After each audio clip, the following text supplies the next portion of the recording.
नमस्कार, मैं हूं नगमा और आप देख रहे हैं एनडीटीवी दुनिया, यानी कि अगले आधे घंटे दुनिया की तमाम बड़ी खबरें आपके लिए इस बुलेटिन में। और आज हमारी लीड स्टोरी है अमेरिका से जुड़ी। अमेरिका में भारतीय लोगों के खिलाफ नफरत का माहौल क्यों बढ़ रहे हैं नफरती बोल, आपको दिखाएंगे और साथ साथ दिखाएंगे वो विमान हादसे जिन्होंने दहला दिया है। दुनिया भर में विमानों के लिए काला रहा है ये दिसंबर का महीना। देखेंगे इस पर रिपोर्ट कि कौन कौन थे बड़े विमान हादसे। और इसके अलावा फिलिस्तीन में जिंदा है भी तो क्या जिंदगी है। अपनी ही धरती पर शरणार्थी बने फिलिस्तीनी जी रहे हैं आखिर किन हालात में। साथ ही जानेंगे कि नए साल के मौके पर किस तरह से चमचमाएगा चीन का शंघाई लालटेनों से। और एक नदी जमी हुई है कहां पर, जहां तापमान 0 से 30 डिग्री नीचे है, लेकिन खेलकूद जारी है। तो सबसे पहले लीड स्टोरी। अमेरिका में काम करने के लिए दूसरे देशों से काबिल पेशेवर स्किल्ड वर्कर्स आए या ना आए, इसे लेकर अमेरिका में एक विवाद चल रहा है। टकराव तेज है और वो भी नए राष्ट्रपति डोनाल्ड ट्रंप की टीम के लोगों के ही बीच, यानी रिपब्लिकन्स आपस में टकरा रहे हैं। H-1B वीजा को लेकर ट्रंप से जुड़े कई बड़े नाम दो गुटों में बटे हैं। भारतीयों के लिए ये मुद्दा बहुत अहम है क्योंकि 70% से ज्यादा H-1B वीजा भारत के लोगों को ही मिलता है।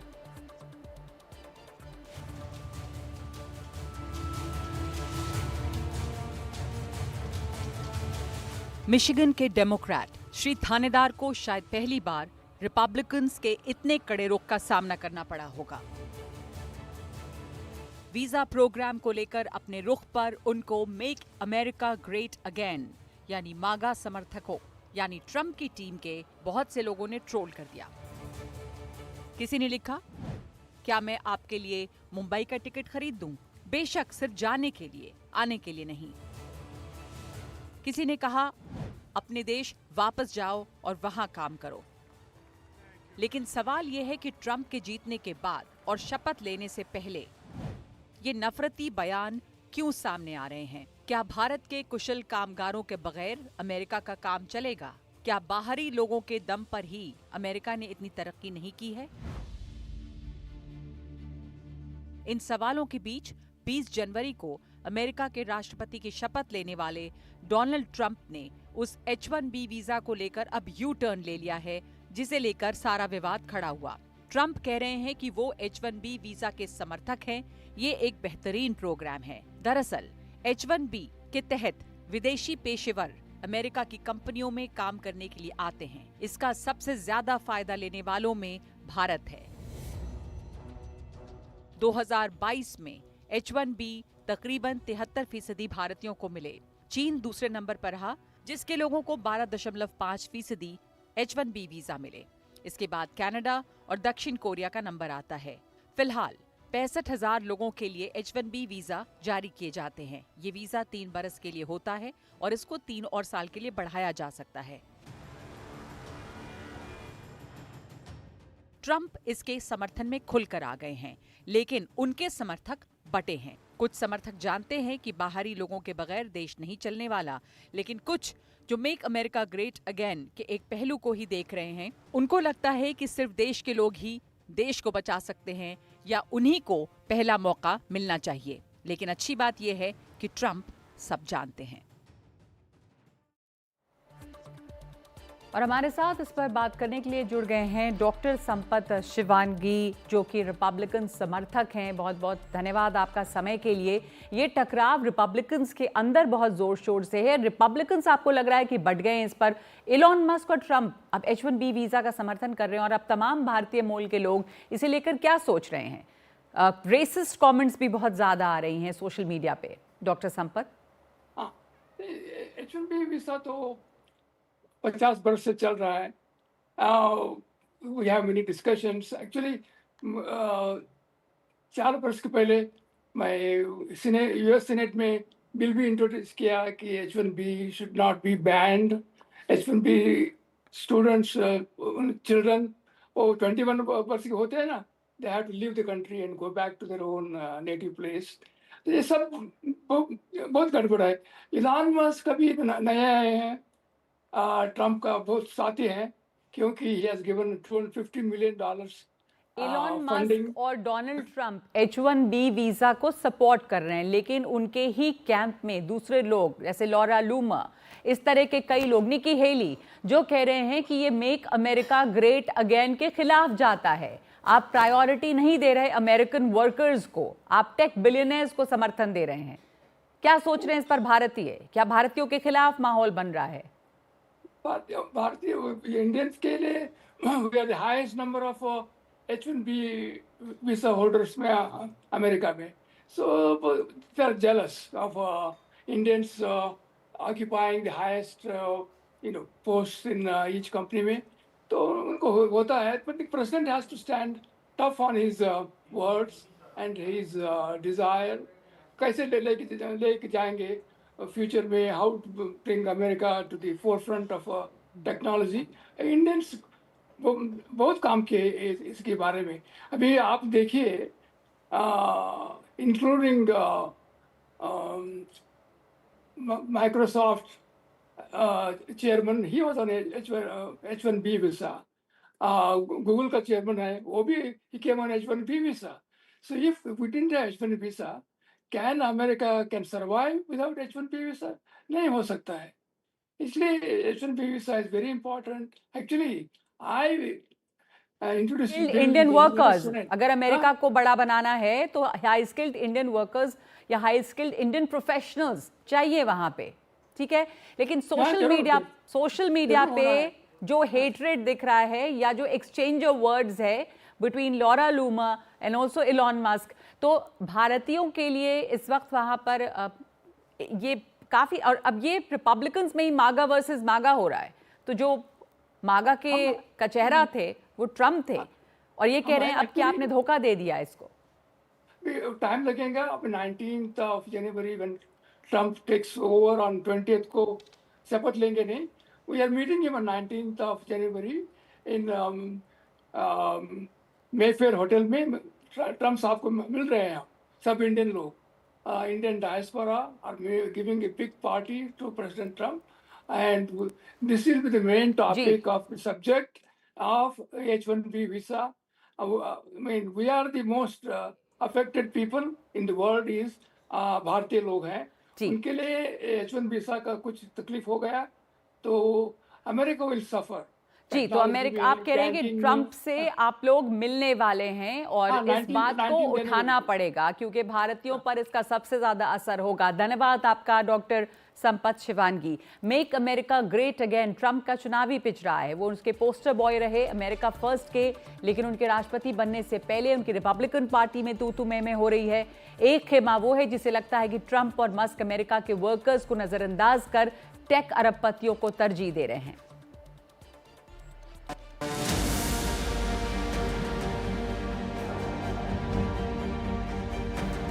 अमेरिका में नया गृह युद्ध, रिपब्लिकन बनाम डेमोक्रेट नहीं, रिपब्लिकन बनाम रिपब्लिकन है। मेक अमेरिका ग्रेट अगेन यानी मागा दो फाड़ हो चुका है। ट्रंप की नई सरकार में बड़ी संख्या में भारतीय मूल के लोगों को नियुक्त किया गया है। Vivek Ramaswamy department of government efficiency में हैं, काश पटेल FBI के निदेशक, doctor Jay Bhattacharya national institute of health के निदेशक और Sriram Krishnan senior policy adviser AI। लेकिन नए प्रशासन के कामकाज शुरू होने से पहले ही एक हंगामा खड़ा हो गया है। भारतीय मूल के लोगों के खिलाफ सोशल मीडिया पर नस्लीय टिप्पणी बढ़ती जा रही है। जब से ट्रंप ने श्रीराम कृष्णन को AI के सीनियर पॉलिसी एडवाइजर के तौर पर नियुक्त किया, तब इस मामले ने और तूल पकड़ लिया। अमेरिका फर्स्ट और इमिग्रेंट्स को लेकर बहस तीखी हो गई। एक एक्स यूजर ने इस बहस पर अपनी प्रतिक्रिया व्यक्त करते हुए एक नस्लवादी तस्वीर के साथ कृष्णन को बटर चिकन के तौर पर दिखाया, जो अक्सर भारतीयों से जुड़ा एक डिश है। इस तरह की नस्ली टिप्पणियां अब खूब की जा रही हैं। कभी ट्रंप मागा यानी मेक अमेरिका ग्रेट अगेन के पोस्टर बॉय थे, लेकिन अब इसे एक नया चेहरा मिल गया है, लॉरा लूमर का। लूमर ने कृष्णन की नियुक्ति पर सवाल उठाए, लिखा ये अमेरिकी कामगारों के साथ धोखा है। कृष्णन पर आरोप लगाया है कि वो H1B वीजा के समर्थक हैं, जो अमेरिकी नागरिकों के हित में नहीं है। लूमर के साथ एक बड़ा तबका भी खड़ा है। लूमर ट्रंप पर भी हमलावर हैं और एलॉन मस्क पर भी। निकी हेली जैसे लोग भी एक तरह से लूमर की ही नीतियों से जुड़े हैं। वो अमेरिकी मिडिल क्लास और वर्किंग क्लास का हित सामने रखने की बात कर रहे हैं। यानी ट्रंप प्रशासन में बंटवारा साफ है। मस्क और रामास्वामी सबको साथ लेकर चलने की बात कर रहे हैं, लेकिन लूमर और उनके समर्थक अमेरिका फर्स्ट को लेकर अड़े हैं। तो चलिए अब आगे बढ़ते हैं और बात करते हैं उन बड़े विमान हादसों का जो दिसंबर के महीने में हुए। विमान यात्रियों के लिए ये महीना काला महीना साबित हुआ। दुनिया भर में 6 विमान हादसे हुए, जिनमें 234 यात्रियों की मौत हो गई है। आंकड़े डराने वाले हैं और हवाई यात्रा के दौरान सुरक्षा पर गंभीर सवाल उठाते हैं।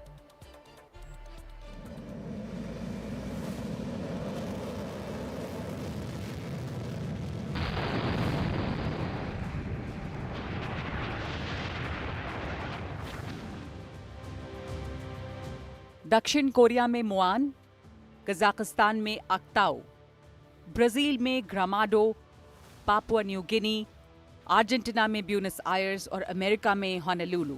दिसंबर में इन 6 जगहों ने बड़े विमान हादसे देखे। सबसे ताजा हादसा 29 दिसंबर का है, मुआन, दक्षिण कोरिया का।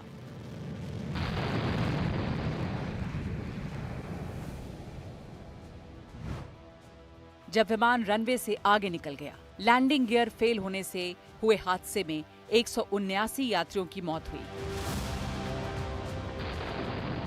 इससे पहले 25 दिसंबर को कजाकिस्तान के अक्ताऊ में अजरबैजान एयरलाइंस का एक विमान गिर गया। शुरू में कहा गया कि इमरजेंसी लैंडिंग करते वक्त ये क्रैश हुआ, लेकिन बाद में पता चला कि विमान रूसी हमले की चपेट में आया।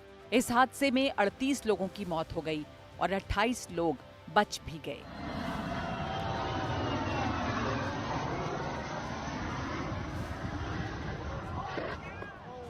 इससे 3 दिन पहले 22 दिसंबर को ब्राजील के ग्रामाडो में एक निजी विमान दुर्घटनाग्रस्त हो गया। हादसे में एक ही परिवार के 10 लोगों की मौत हो गई। इसी दिन यानी 22 दिसंबर को ही पापुआ न्यू गिनी में एक ब्रिटन नॉर्मन BN-2B 26 दुर्घटनाग्रस्त हो गया। विमान में सवार 5 लोगों की मौत हो गई। इसी महीने 19 दिसंबर को अर्जेंटीना के ब्यूनस आयर्स में सैन फर्नांडो एयरपोर्ट पर हादसा हुआ, जिसमें विमान में सवार 2 पायलट मारे गए। 17 दिसंबर को होनोलुलु में एक विमान एक इमारत से टकरा गया। ये हादसा ट्रेनिंग के दौरान हुआ और इस हादसे में दोनों पायलट की जान चली गई। विमानों ने सफर को छोटा और आरामदायक जरूर बनाया है, लेकिन कई बार कुछ छोटी गलतियां, कुछ तकनीकी खराबियां सैकड़ों जिंदगियों पर भारी पड़ रही हैं।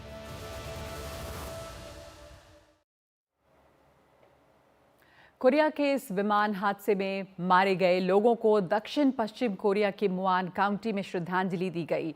लोगों ने मौन रखकर और फूल चढ़ाकर अपनी श्रद्धांजलि अर्पित की है। इस हादसे में चालक दल के 2 सदस्यों की जान बच गई है, जबकि 179 लोगों को नहीं बचाया जा सका।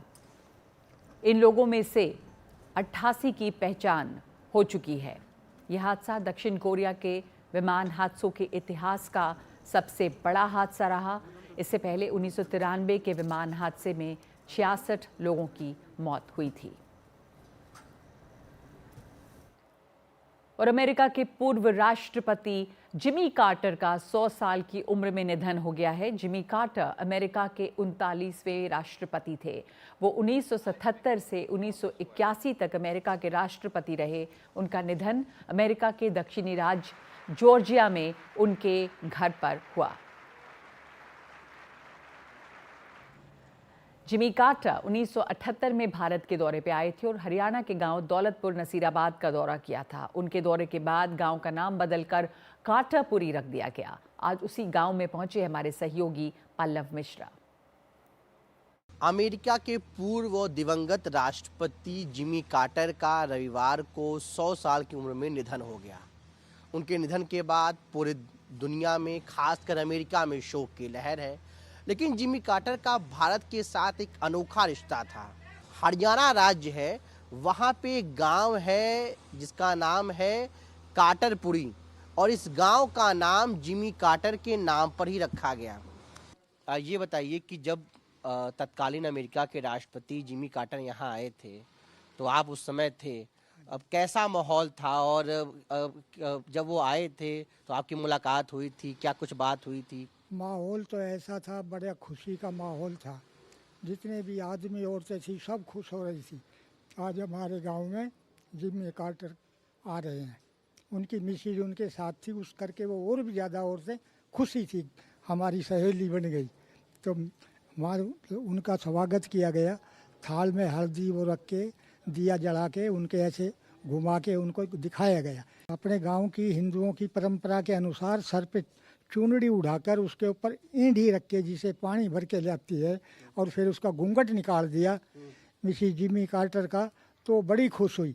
और कार्टर भी उसको देख के ऐसे सबने ताली बजाई। बताया जाता है कि जो ये सामने आप देख रहे हैं, यहाँ पर उनकी जो माता जी थी, जो 60 के दशक में यहाँ आती थी और हेल्थ वॉलंटियर के तौर पर काम करती थी, तो वो रात को यहीं पर स्टे करती थी। हालांकि वो जो मकान था जिसमें रुकती थी, अब उसको गिरा कर एक नए तरीके से बनाया गया है। लेकिन आप लोगों ने श्रद्धांजलि सभा का आयोजन किया है, क्या कहेंगे?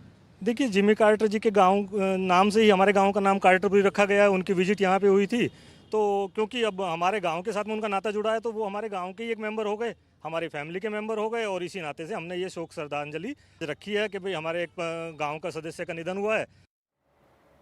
तो ये अनोखा रिश्ता रहा जिमी कार्टर का इस गांव से। और अब दिखाते हैं आपको कुछ खबरें वॉर जोन से। तो खबर है अब गाज़ा की। जैसे जैसे वहाँ पे मौसम ठंडा हो रहा है, गाज़ा के शरणार्थी शिविरों में महिलाओं की ज़िंदगी तो और ज़्यादा मुश्किल हो रही है, क्योंकि खचाखच भरे हैं ये तंबू, और सबसे बड़ी समस्या है उनकी प्राइवेसी की।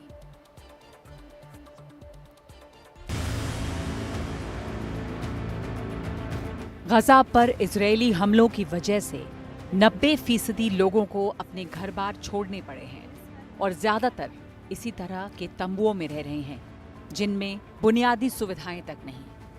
ये अस्थायी टॉयलेट छोटे हैं, गंदे हैं, और एक एक का इस्तेमाल 50 लोग करते हैं।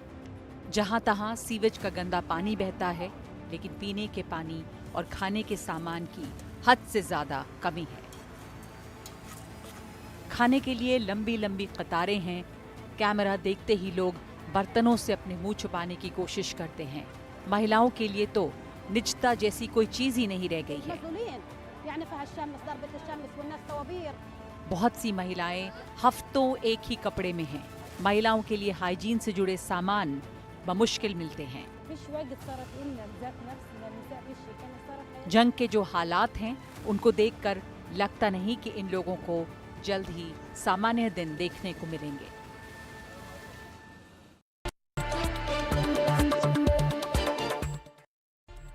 और अब आपको दिखाते हैं खबरें दुनिया के कोने कोने से। इजराइल के कब्जे वाली गोलान पहाड़ियों के स्की इलाके में बर्फबारी से हर तरफ सफेद ही सफेद नजर आ रहा है, लेकिन फौजी जोन होने की वजह से स्कीइंग के शौकीन इसका इस्तेमाल नहीं कर पा रहे। इजराइल ने 1967 की पश्चिम एशिया लड़ाई में गोलान पहाड़ियों के इलाके को सीरिया से छीन लिया था, और बाद में उसने इस पर अपना कब्जा जमा लिया है। इनर मंगोलिया स्वायत्त क्षेत्र में आइस और स्नो सीजन की शुरुआत हो गई है। चीन और रूस को बांटने वाली नदी की जमी हुई सतह पर 0 से 30 डिग्री नीचे तापमान में मछली पकड़ने के लिए 61 टेंट लगाए गए हैं। मछली पकड़ने के शौकीन चीन से भी आए हैं, रूस से भी। इतनी ठंड में तैराकों ने भी अपने हौसले दिखाए।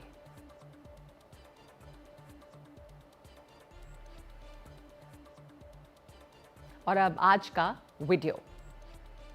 नए साल के दिन सालाना युआन गार्डन लैंटर्न समारोह से शंघाई को चमचमाने की पूरी तैयारी है।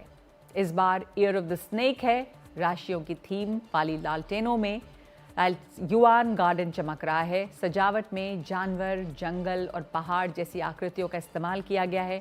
1995 के बाद से ही ये समारोह एक बहुत बड़ा न्यू ईयर आकर्षण बन चुका है।